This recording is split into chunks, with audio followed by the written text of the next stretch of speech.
Hello student, आप सभी को अपने चैनल एग्जाम प्री में स्वागत है। आज क्लास 10th का देखने जा रहे हैं हमारी नींद, जिसके लेखक है वीरेन डंगवाल। ठीक है, वीरेन डंगवाल। तो देखेंगे इसका क्वेश्चन आंसर, इसलिए शुरू से अंत तक बने रहिएगा। ठीक है, और आपके एग्जाम में पूछे जाते हैं ज़्यादा प्रश्न। ठीक है, तो क्वेश्चन नंबर 1 देखेंगे। कविता के प्रथम अनुच्छेद में कवि एक बीम की रचना करता है। बीम के मतलब वस्तु की रचना करता है, उसे स्पष्ट करें। ठीक है, तो आपका आंसर होगा हमारी नींद शीर्षक पाठ वीरेन डंगवाल द्वारा रचित है। ठीक है, कवि कहता है कि प्रथम अनुच्छेद में, ठीक है, कवि कविता के प्रथम अनुच्छेद में कहते हैं कि जब मैं सोया हुआ था तो बहुत सारे पेड़ पौधे कुछ इंच बढ़ गए और कुछ बीज अपने अंकुर के माध्यम से जमीन से बाहर निकल आए। ठीक है, इस क्वेश्चन को ध्यान से देखिएगा, इसको दोबारा पढ़िएगा। कवि कविता के प्रथम अनुच्छेद में कहते हैं कि जब मैं सोया हुआ था तो बहुत सारे पेड़ पौधे कुछ इंच बढ़ गए और कुछ बीज अपने अंकुर के माध्यम से जमीन से बाहर निकल गए। ठीक है, अगला क्वेश्चन देखिएगा, क्वेश्चन नंबर 2। क्वेश्चन नंबर 2 में कहते हैं कि मक्खी के जीवन क्रम, ठीक है, मक्खी के जीवन क्रम का कवि द्वारा उल्लेख किए जाने का क्या आशय है। ठीक है, क्वेश्चन नंबर 2 में कहते हैं कि मक्खी के जीवन क्रम का कवि द्वारा उल्लेख किए जाने का क्या आशय है। आंसर होगा हमारी नींद शीर्षक पाठ वीरेन डंगवाल द्वारा रचित है।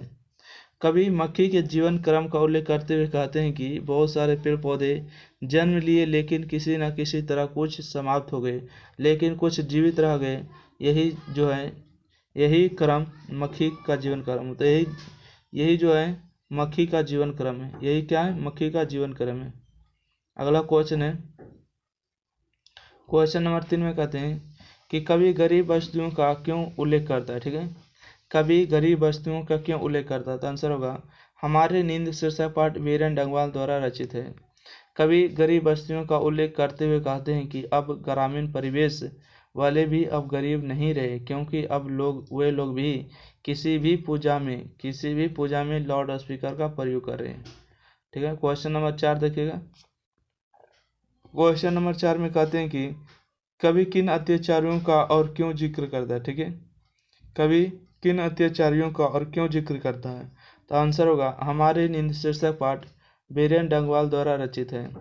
कवि उन अत्याचारियों का जिक्र करते हैं जो अत्यधिक संसाधन को जुटाने और हड़पने में लगे हुए हैं, क्योंकि यह प्रक्रिया सही नहीं है। ठीक है, कवि उन अत्याचारियों का जिक्र करते हैं जो अत्यधिक संसाधन को जुटाने और हड़पने में लगे हुए हैं, क्योंकि यह प्रक्रिया सही नहीं है।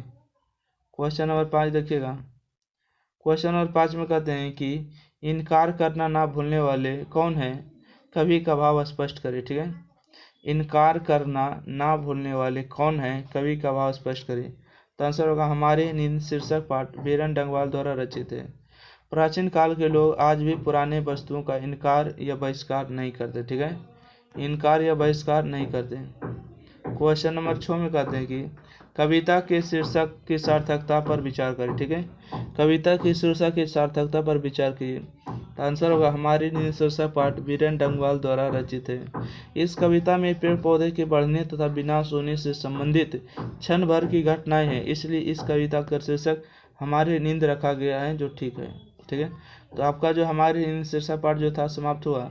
फिर मिलते हैं अगला वीडियो के साथ। जब तक के लिए एग्जाम प्री को लाइक शेयर, चैनल को सब्सक्राइब करिएगा।